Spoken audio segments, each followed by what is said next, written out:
Bonjour à tous. Bonjour et merci de nous rejoindre sur ce webinaire. Est-ce que vous m'entendez? Est-ce que vous pourriez utiliser le chat à votre disposition pour me dire si vous m'entendez avant de commencer?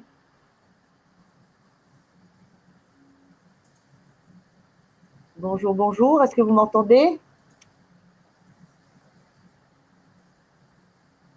Je ne vois pas. Oui, bonjour Chloé, merci. Merci bien. Merci, merci Célio. Donc on va pouvoir commencer si vous m'entendez. Très bien. Bonjour, merci de vous joindre à nous sur ce webinaire qui a pour sujet la place du manager dans la stratégie RH. Pour les règles du webinaire, n'hésitez pas à poser justement vos questions sur le chat qui est disponible et nous y répondrons à la fin du webinaire. Nous répondrons également, nous partagerons également les résultats du sondage que nous allons lancer pendant le webinaire. Donc, n'hésitez pas à répondre à ce sondage qui est disponible également sur la partie droite de votre écran. Alors, je suis Rabia Ider, responsable marketing Talentia, et je suis accompagnée par Julien Bordin, qui est notre expert RH. Bonjour Julien. Bonjour Rabia et bonjour tout le monde. Voilà, donc on a beaucoup parlé du RH qui devait être le business partner de l'entreprise, mais qu'en est-il du manager dans la politique RH de l'entreprise? Nous allons essayer de répondre à cette question pendant ce webinaire. Donc, ce qui va nous occuper pendant ces 30-45 minutes qu'on va passer ensemble, c'est d'abord, avant tout, c'est de savoir c'est de faire un point sur ce que sont les nouveaux enjeux et les nouvelles missions, les nouveaux rôles des managers, afin de mieux comprendre justement leur mission. Julien nous présentera ensuite la partie RH et aussi les complexités auxquelles vous faites face. Et on sera ensuite dans le cœur du sujet puisqu'on parlera du manager partenaire et son application dans votre stratégie RH. Ensuite, nous parlerons de digitalisation et comment elle peut optimiser justement ces processus RH. Et rapidement, nous vous présenterons Talentia pour vous accompagner donc dans cette digitalisation et nous finirons par les questions-réponses et les résultats du sondage, comme je vous le disais précédemment. Donc, on va commencer donc par ces enjeux. Dans un contexte économique post-crise et face à une concurrence de plus en plus forte, les entreprises doivent réfléchir en permanence sur leurs services ou leurs produits. Et dans ce contexte de transformation, les enjeux du manager sont les suivants. Donc là, il y a l'accélération du rythme de l'entreprise. L'accélération dans l'entreprise, elle est à tous les niveaux, que ce soit dans le développement de nouveaux projets, de produits, de services. Et lorsque l'entreprise cherche à repenser sa proposition de valeur ou l'expérience utilisateur, qu'elle soit externe ou interne. Donc voilà, et le deuxième grand enjeu des managers, c'est les organisations, elles sont un peu figées, elles sont en silo, ou en pyramide, elles ont souvent des modes de travail obsolètes, des outils qui sont inadaptés, et ça, c'est d'autant de frein à l'accélération de la transformation. Concernant l'engagement des collaborateurs, on partage avec vous une petite donnée d'une enquête faite par la société Supermood qui dit que 50% des salariés, 54% exactement des salariés se disent engagés contre 49 avant l'épidémie. C'est plutôt une bonne nouvelle, mais quand on regarde plus précisément l'étude, on voit que la partie des collaborateurs seniors est en baisse, notamment suite à tout ce contexte, que sous le poids de la responsabilité supplémentaire, sur la charge de travail, du coup, leur engagement est moindre. Du coup, le manager doit faire face à ça. Il y a également l'arrivée de la génération Z qui arrive dans les entreprises et cette génération, elle représente en 2021 20% des effectifs, ce qui n'est pas négligeable. Et cette génération qui est née dans un monde numérique, qui est sensible aux enjeux environnementaux, elle vient bousculer un peu les managers avec ses nouveaux codes, ses attentes spécifiques, et d'autant plus avec la crise Covid qu'on a tous vécue. Donc voilà, elle est souvent confrontée à des décalages dans ses outils entre ce qu'elle utilise à titre personnel et ce qu'elle retrouve dans l'entreprise. Donc motiver, fidéliser ces jeunes collaborateurs, ça devient également un challenge assez important pour le manager. Ensuite, les évolutions du mode de travail, avec la crise, le télétravail, le travail déporté à la maison, comment on motive son équipe, comment on donne du sens, comment on ressente toutes ces priorités d'action, et tout ça souvent et encore à distance. Donc, toutes ces enjeux, pour réussir, pour les relever, le manager doit avoir de nouveaux rôles. Il doit avoir un rôle déjà au service de l'engagement, comme on l'a dit tout à l'heure. Il doit fédérer ses équipes pour avoir une vision commune et donner du sens à ses collaborateurs. Il doit également être au service du collaboratif. Pour accéder à la transformation, il est nécessaire que ces managers développent leurs nouvelles pratiques en utilisant, par exemple, des outils qui permettent ce collaboratif. Et Julien nous en parlera plus précisément. Mais à charge aux managers de se les approprier et d'être exemplaires dans l'utilisation de ces nouveaux outils. Ensuite, le manager doit être au service de l'agilité. Il doit pouvoir mieux tenir en compte la diversité des collaborateurs. À l'instar des clients, les collaborateurs souhaitent un parcours toujours plus personnalisé. Donc, les managers doivent reconnaître les spécificités, les attentes et les besoins particuliers de chacun. Donc, beaucoup plus d'agilité dans ces nouveaux rôles. Et ensuite, et bien sûr, l'innovation. L'innovation, c'est la conséquence de la créativité. À lui de pouvoir redéfinir de manière collaborative cette proposition de valeur et puis de prendre en compte cette créativité, de pouvoir la mettre en exergue et en avant dans l'équipe. En gros, le manager doit être ce catalyseur de l'innovation pour l'ensemble de ses équipes.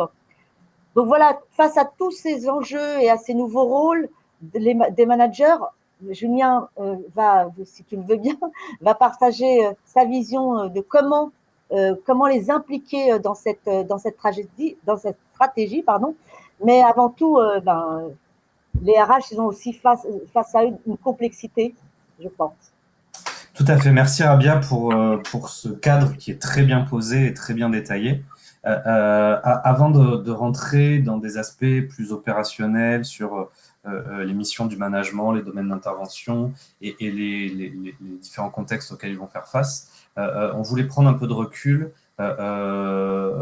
pour l'interlocuteur dans le cadre de la stratégie RH du management, qui est l'utilisateur, le gestionnaire RH, qui fait face lui-même à des complexités multidimensionnelles. Donc certaines sont communes à celles qu'on peut rencontrer chez le management, mais quoi qu'il en soit, une étude interactive qui a été faite par Harris pour Talentia indique que 78% des RH trouvent que la complexité est croissante, c'est-à-dire que mois après mois, année après année, les organisations, les façons de travailler, etc., sont de plus en plus complexes. Alors la complexité, elle peut être de différents aspects. On en a recensé 4. Des complexités fonctionnelles avec, dans le cadre du SIRH, la gestion des temps, la paye, le légal, s'adapter aux contraintes, etc. Tout ça, socialement, est en constante évolution. Et il faut suivre la cadence de cette évolution. Des enjeux technologiques, il faut simplifier, il faut rationaliser, il faut sécuriser dans un monde de plus en plus global, de plus en plus ouvert, où tout le monde a accès à tout. Et on a un enjeu aussi de transformation, parce qu'on fait face à de la croissance, à des rachats, des fusions, des changements d'organisation, de la digitalisation.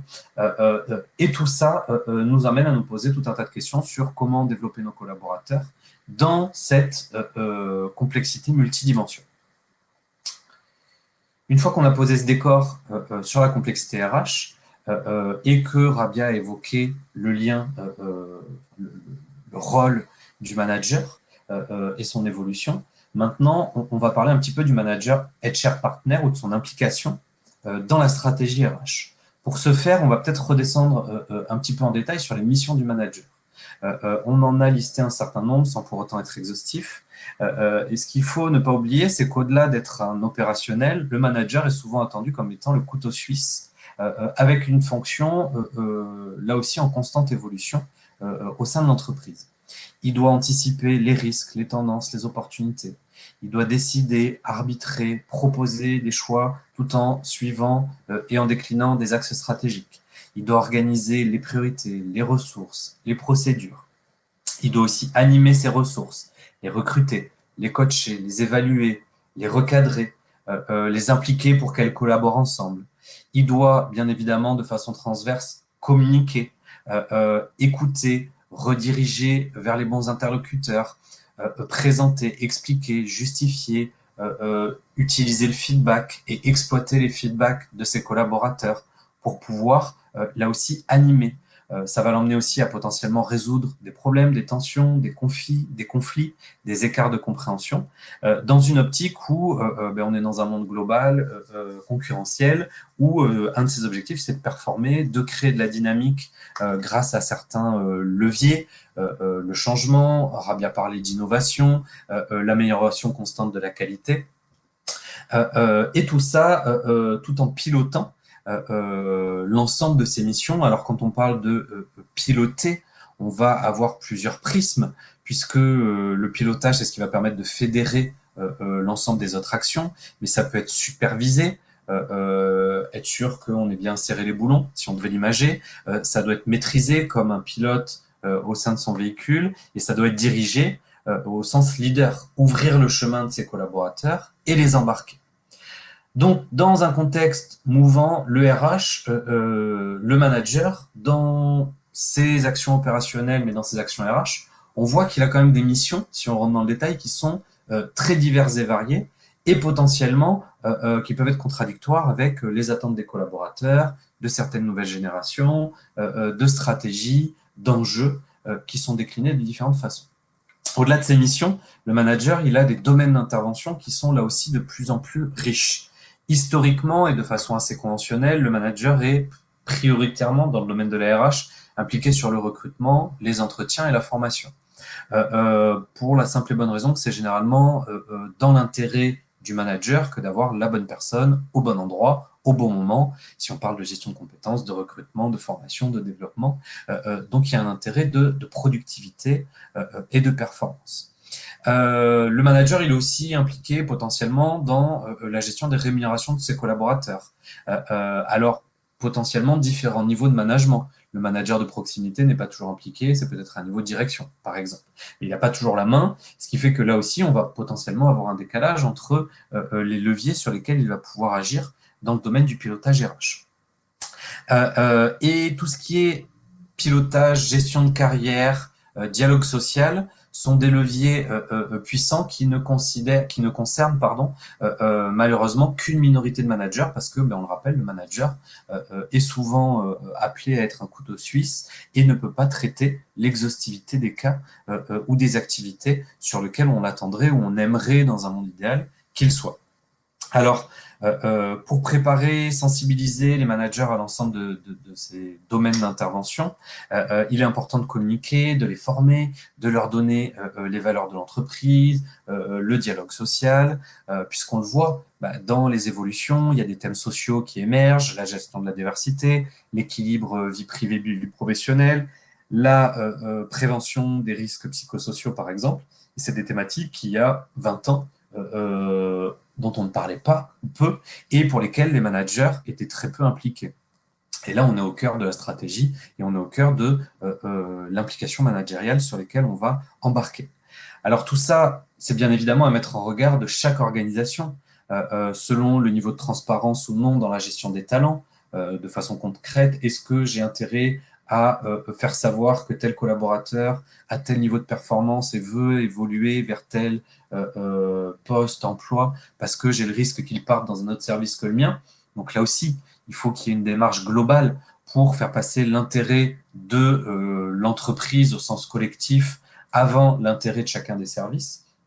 Et là aussi, il y a toute une pédagogie à avoir auprès du management dans les différents process de formation, de gestion des carrières, d'évaluation qui doivent être partagés.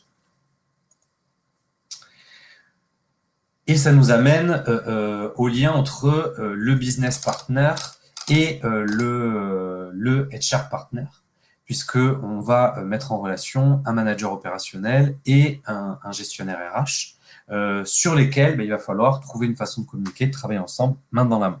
Alors on note sur les dernières années une vraie montée en puissance du management sur les thématiques RH, qui est liée à plusieurs raisons: la recherche de productivité de la fonction RH, la rétention des talents, mais surtout la capacité à motiver et à comprendre les problématiques terrain sur lesquelles les gestionnaires RH ne sont pas forcément toujours, selon les organisations, en proximité. Alors on peut se poser la question, est-ce que le manager est le premier des RH? En tout cas, c'est le premier garant d'un équilibre social avec ses équipes, puisque derrière, il va devoir trouver l'équilibre des différents jeux de pouvoir qu'on peut avoir dans l'organisation, la déclinaison des différentes stratégies, des besoins, des évolutions qui vont devoir être communiquées et présentées aux équipes de certaines façons.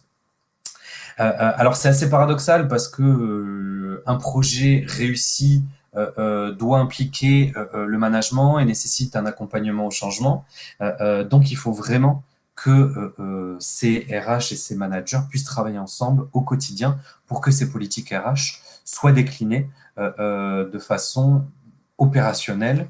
Alors sachant que ça demande un cocktail de qualité et de comportement nécessaires plutôt que des compétences managériales, puisqu'on va parler d'un manager psy à l'écoute de ses collaborateurs, on va parler d'un collaborateur coach qui va être chargé de développer ses équipes au jour le jour pour en tirer le meilleur, de manager tampon, où on va demander qu'il amortisse les secousses que l'entreprise peut vivre au fur et à mesure des événements auxquels elle est confrontée. Et là aussi, ce qui est compliqué, c'est que le manager n'est pas toujours préparé à un choc de génération, à une crise Covid, à tout ce qu'on peut connaître dans les évolutions du monde tel qu'il est aujourd'hui. Et donc, il y a un caractère assez flou dans la concrétisation de ces missions RH au quotidien. Et souvent, c'est lié à un manque de compétences dans le domaine, sans que ce soit une critique quand on dit ça, mais un manager, c'est souvent un opérationnel qui était bon, compétent dans un domaine, qui de par l'ancienneté, tout un tas de raisons, prend une posture managériale, encadre des équipes, mais qui n'a pas forcément été préparé pour toutes les approches RH qui vont aller avec cette casquette managériale telle que on l'attend ou on l'entend aujourd'hui. Ça demande donc de trouver des équilibres. Alors, des équilibres pour équilibrer le binôme manager-RH, ça suppose donc un véritable engagement des responsables RH dans le business, au plus près du terrain, pour pouvoir formaliser clairement des politiques RH tout en comprenant les enjeux, les complexités, les freins qu'elles peuvent avoir. Et ça comprend l'acquisition d'expertise RH auprès des managers. Mais pas que, parce que on va parler d'un triptyque qui va aussi embarquer la direction. Il faut qu'il y ait une prise de conscience qui, en premier lieu, doit venir de la hiérarchie sur une vision long terme de ces équilibres RH-manager.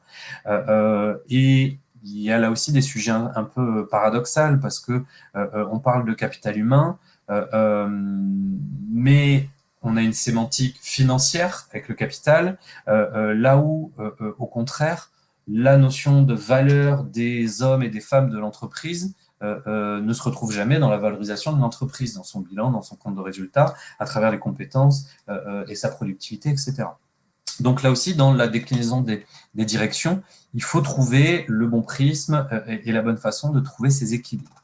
Le RH doit s'approprier une vision opérationnelle, le manager doit décliner la politique RH et ces différents acteurs doivent travailler main dans la main pour avancer, décliner et s'approprier ce juste équilibre avec des objectifs qui soient communs et partagés, parce que si chacun va dans son sens, bien évidemment, il sera compliqué de trouver un équilibre à tout ça. Concrètement, il faut que le manager il comprenne qu'un collaborateur qui part en formation, c'est pour son bien, et pas dire, ah ben non, il a une réunion importante, il a telle activité, c'est pas prioritaire que de partir en formation. Il faut que l'entretien, ce soit un vrai acte managérial, et pas un exercice de style, parce que on le voit, on tend de plus en plus vers de l'évaluation continue, parce que l'entretien annuel, d'autant plus pour les nouvelles générations, une année paraît beaucoup trop longue pour faire le point avec le manager sur tout un tas de sujets, et il faut tendre de plus en plus vers des échanges agiles, quotidiens, réguliers, et intégrés directement dans le management, parce que l'évolution du collaborateur fait partie du management au quotidien. Au-delà de ces équilibres, il ne faut pas oublier peut-être la personne au cœur de tout ça, c'est le collaborateur qui a tendance lui aussi à évoluer dans ce contexte et qui va tendre vers ce qu'on pourrait appeler self-RH. Pourquoi self-RH? Parce que la société change, l'entreprise se transforme, les collaborateurs s'adaptent. Il y a tout un tas de réformes, notamment autour de la formation, qui tendent à responsabiliser les collaborateurs. On est passé du DIF au CPF, des droits à la formation qui ont évolué, qui ont été monétarisés. On a un compte formation qui aujourd'hui est accessible depuis smartphone pour que chaque collaborateur puisse être garant de sa formation et à travers ces formations, garant de son employabilité, de sa carrière et de ses évolutions. Au-delà de cette responsabilisation, on tend de plus en plus vers de l'auto-formation, les vidéos, les tutoriels, les réseaux sociaux qui partagent des communautés d'experts.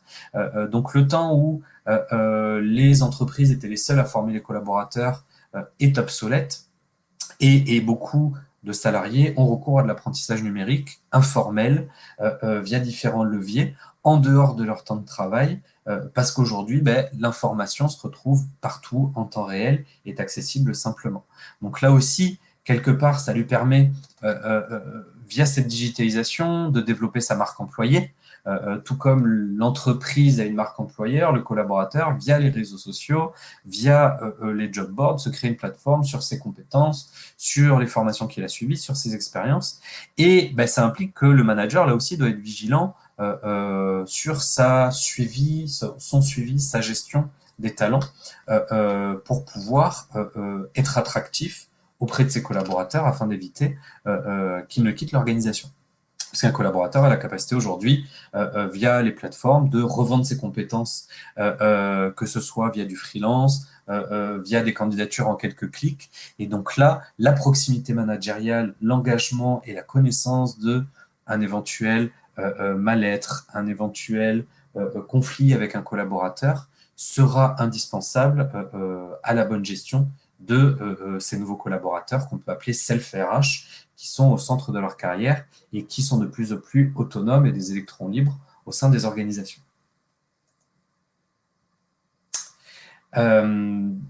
Au-delà de ces approches que l'on a évoquées, de façon transverse, on a parlé de digitalisation, et c'est bien évidemment un élément qui va être important et au cœur de l'optimisation et de la simplification des process RH, puisque les évolutions constantes demandent des organisations plus agiles, avec des managers qui travaillent de plus en plus collaboratifs pour fédérer.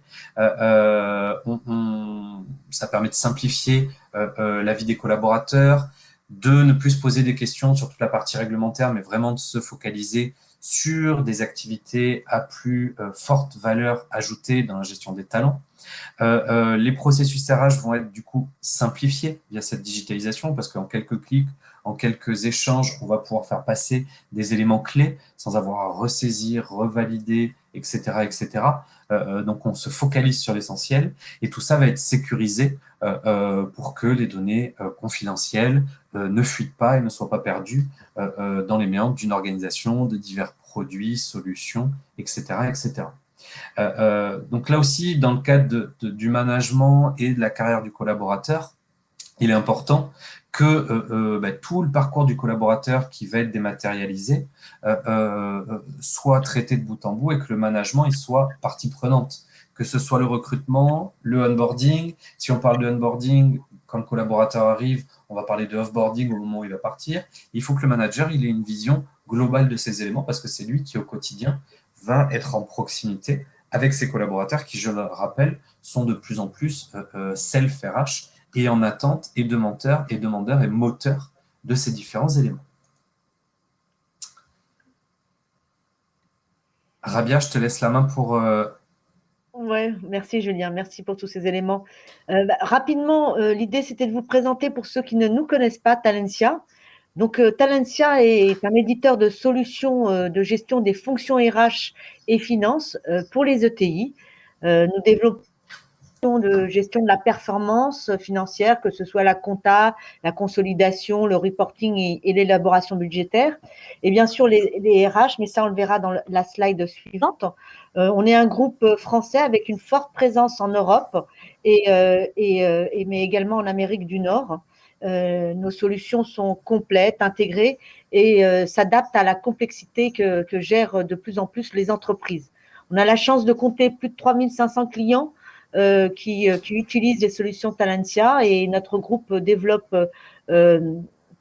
développé en 2020 60 faire.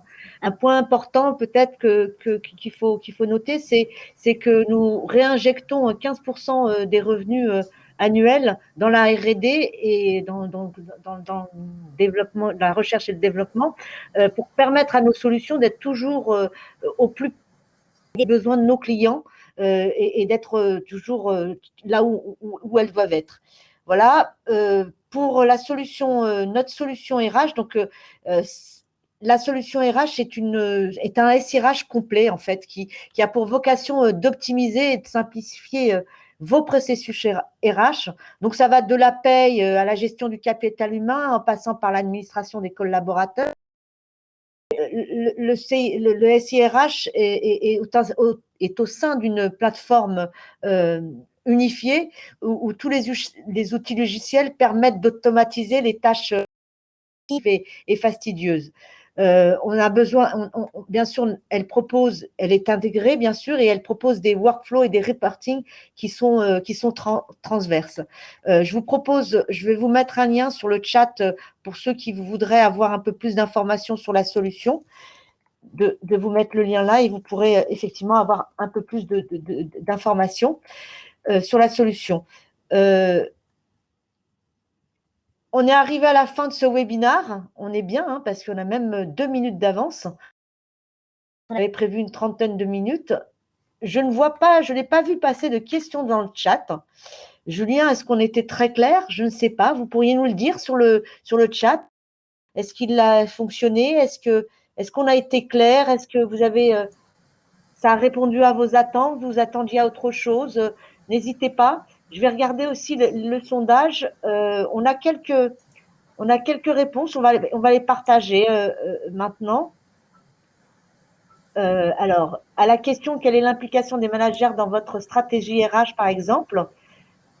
Alors, on voit que pour un tiers des répondants, c'est une force de proposition.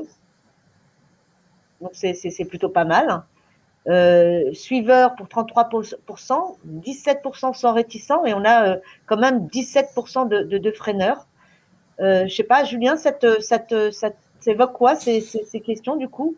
Moi, je trouve personnellement que c'est assez positif sur les différents projets auxquels j'ai pu participer. Malheureusement, on avait, et c'est le propre de chaque individu, que d'avoir peur ou de freiner sur tout changement, sur tout projet, sur toute évolution. Donc, on avait plus de réticents, de critiques ou de freineurs que de personnes force de proposition.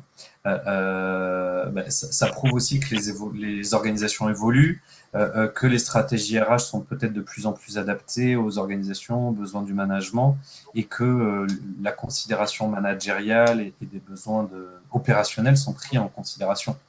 Donc c'est important, et effectivement, c'est plutôt positif en tout cas. Absolument. Alors, sur la question, vous sentez-vous assez proche des équipes de managers sur les sujets RH?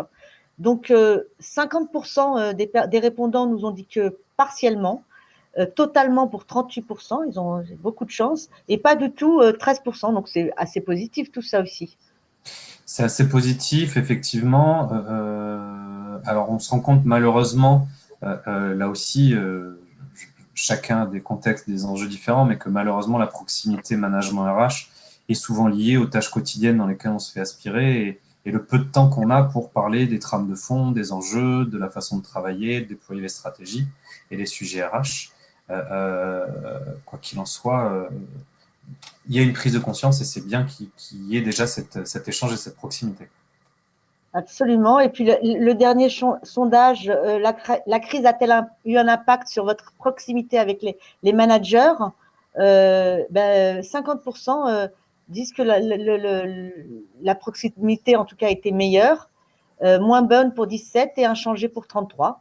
On est bien, hein, je trouve. C'est plutôt effectivement positif et c'est assez marrant parce que c'est une tendance qu'on retrouve chez beaucoup de dirigeants d'entreprises, de managers, de gestionnaires qui disaient que ils n'ont jamais eu autant d'échanges avec leur management, leur comité de direction ou leurs équipes que depuis cette crise. Donc il y a eu peut-être du temps pour se recentrer sur certaines activités ou le besoin de prendre du recul aussi pour se poser des questions avec le management. Quoi qu'il en soit, on voit que on peut sortir malheureusement des bonnes choses de cette crise et que tout n'est pas noir ou blanc. Mhm. Autre commentaire sur lequel il était peut-être important d'insister dans le cadre de ce webinaire par rapport aux différents enjeux, aux différentes missions. Tout ça n'est bien évidemment pas exhaustif et est à contextualiser et il faut rappeler que l'enjeu et la place du management est à géométrie variable parce que l'implication managériale, selon la place qu'on laisse au manager, selon la volonté individuelle des uns et des autres, peut être aussi très variable au sein d'une organisation et on le sait tous. Alors, j'ai une question de Chloé. Quelle technique ou conseil donneriez-vous aux managers pour qu'ils aient davantage cette posture de coach et d'accompagnateur au changement auprès de leurs équipes? Est-ce que tu aurais un conseil à nous partager? Alors, je vous avoue que moi, je suis pas spécialiste du management, j'ai plus une expertise RH. Par contre, le conseil que je donnerais aux managers, c'est de prendre une posture de salarié et de se poser la question, quelles sont les attentes que mes collaborateurs pourraient avoir? Et si j'étais à leur place, qu'est-ce que j'attendrais?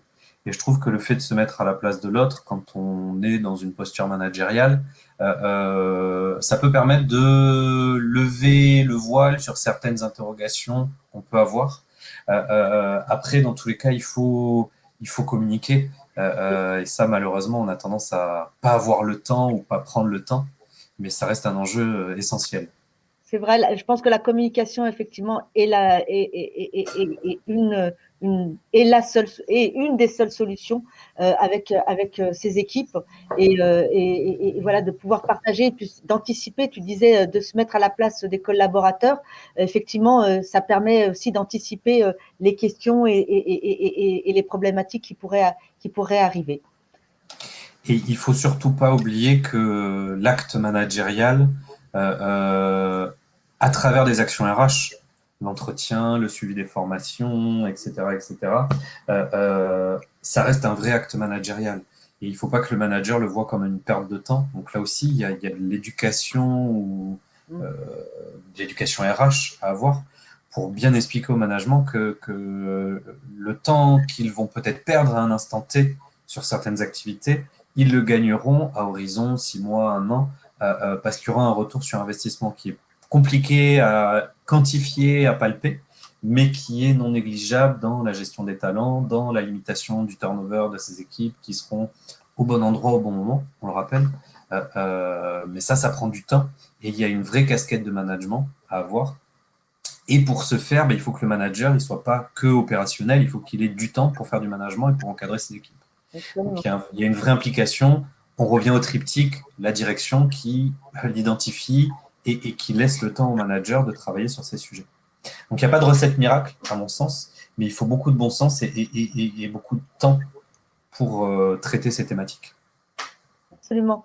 Je vais partager avec vous dans le chat un lien vers l'étude dont tu as parlé, Julien, l'étude Aberdeen qu'on a menée sur effectivement les clés pour gérer la complexité RH.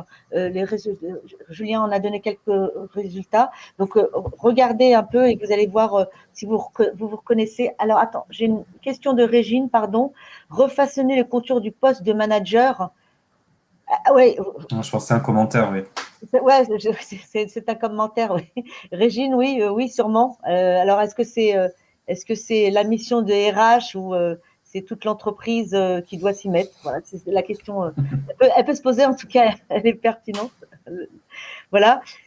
Je pense que si vous en êtes d'accord, on va se quitter ici. On reste à votre disposition si vous avez besoin de plus d'informations ou qu'on réponde à vos questions sur l'outil de Talentia. On est à votre disposition. Je vous propose de noter cette présentation. C'est toujours intéressant au retour de savoir ce que vous en avez pensé et qu'est-ce qu'on pourrait mieux faire. Ah, Christophe, une dernière question peut-être.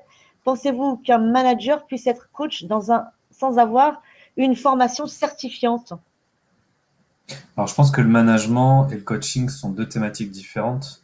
Le management doit permettre à une personne d'avoir une posture managériale dans une organisation, de faire passer des messages, de remonter des messages. Et là où le coaching, on va parler peut-être plus d'empowerment, de développement, de compétences, etc. Et les attentes sont différentes. On a tendance à les mêler ou pas. Moi, je pense qu'un manager et un coach sont deux sujets différents et que la notion de formation certifiante s'impose. Après, il y a aussi on peut aller sur d'autres sujets, mais il y a aussi une notion de la gestion du management culturel. Dans certains pays, dont la France fait partie historiquement, on devient manager parce que on a été un poste 10 ans, 20 ans et que c'est l'évolution normale. Là où dans d'autres pays, si on va aux États-Unis, un très bon technicien, on lui proposera jamais de passer manager parce qu'il sera beaucoup plus performant en tant que technicien ou qu'expert métier. Il sera potentiellement bien mieux payé que son manager, qui lui sera un manager, qui sera là pour gérer et pas forcément pour être un expert dans un domaine. Et on a tendance, malheureusement, dans certains pays, dans certaines organisations, à confondre l'ancienneté, la compétence, etc., par rapport à ça. Donc, pour répondre à votre question, moi, j'aurais tendance à dire qu'un coach doit être certifié dans le domaine sur lequel il doit développer ses collaborateurs, là où un manager doit vraiment être un acte de gestion et de suivi et de pilotage. Ok, très bien. Ben, on va se quitter sur ces bonnes paroles. Donc, je vous disais, oui, merci de nous noter. C'est toujours intéressant d'avoir vos retours. Et si vous pouvez faire un commentaire, ce sera très bien pour qu'on puisse être vraiment calé à vos attentes et répondre à vos besoins. Et puis, vous abonnez aux chaînes si vous le souhaitez pour pouvoir suivre les webinars RH qui vont être programmés très bientôt. Merci Julien. Merci Rabia, merci à toutes et à tous. Merci à tous, ouais. Et très très bonne fin d'après-midi. À très vite. Bonne journée, au revoir. Au revoir.